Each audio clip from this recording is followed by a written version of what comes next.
wouldn't surprise me if we look back 6 months from now and we're still around this up 13, 14, 15% range. But I think like what we've seen over the past few weeks is there can be a calm surface and there can be massive churn and bubbling underneath that surface. One thing, in a world where you can make no guarantees, I can guarantee you this, it won't be a straight line between here and the end of the year. It's always bumpy, it's always choppy. When I think back to the fact that we're up as much as we are this year, I think we're reminded more than anything, you don't fight the Fed. And when the Fed is expanding their balance sheet, the S&P follows. There's a nearly perfect correlation between the Fed's balance sheet and the S&P 500. Even if the Fed starts to taper sooner than we expect them to, the balance sheet will continue to expand. So I think that's going to, above everything else, I think that's going to support the market between here and the rest of the year. So I'm sitting tight. Don't fight the Fed. Listen to what they say. Jim, I know you want to jump in. Go ahead. What do you think? Second half of the year. Yeah, I'm sorry. That's a world record for jumping in, but I thought you said Jimmy instead of Jenny. Anyway, I pretty much agree with what Jenny just said. In order to have a second half like the first half, you'd have a truly monster full year.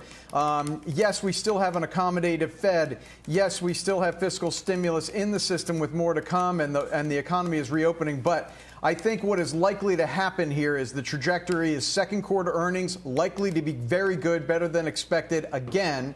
That may give a little lift to stocks that, frankly, the first quarter's earnings season did not give. We were kind of range-bound after the first quarter earnings season. I would expect a good response to that. And then as you get through the rest of the year, look, we do have to worry about what the Fed will say at Jackson Hole, what it will actually do, what's going to come out of infrastructure versus taxes. So as Jenny said, I think it's going to go up, but I don't think it's going up in a straight line. It'll be a bumpy ride. You should be in. You shouldn't try to time any of this. This is a beautiful time to be in the stock market. Look at where profits are and look at how rapidly they're growing. Josh is writing to his millions of fans on email. So, Steve, I'm gonna let him finish his emails and ask you to go and tell us what you think for the second half.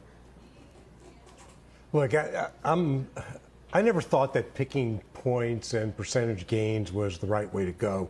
I think that when you look at a market, you got to look at directionally and what's in place to get it towards that direction and what you can anticipate, some of the factors that Jimmy pointed out. And I agree. I think that what was in place coming into this half of the year is still in place in terms of the stimulus, in terms of an economy that's really moving higher, stronger, corporate earnings that have picked up another level of efficiency in terms of driving those earnings from technology advancements and the only silver lining out of COVID, which is technology. So, look, I'm positively biased. Markets don't go up in a straight line, never do. We've gone a period of time now with any type of meaningful correction in terms of the overall indices, but we've seen it rolling underneath sector to sector.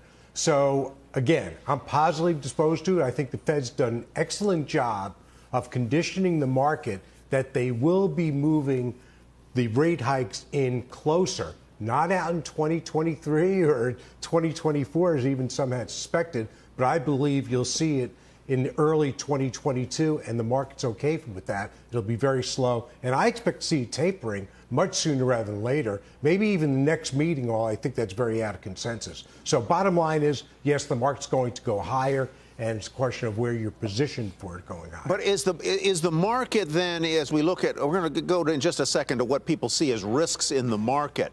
Is the market, Steve, ready for the Fed to start either talking about tapering or actually tapering, whether it's a lot or a little? I believe it is. Now, that's not to say there won't be a knee-jerk reaction down by 5%, maybe even 10%, but that's to be bought, and that's why you keep cash. I actually think most of the more astute market participants want to see the tapering because they're worried about too much liquidity. And that's been the constant cry from those people, and I'm one of them. I'd like to see the Fed stop buying as much. Now, they cut back on $20 billion. They're still buying just a boatload, right, of bonds. So there's nothing to worry about. So, yes, I think the market's ready.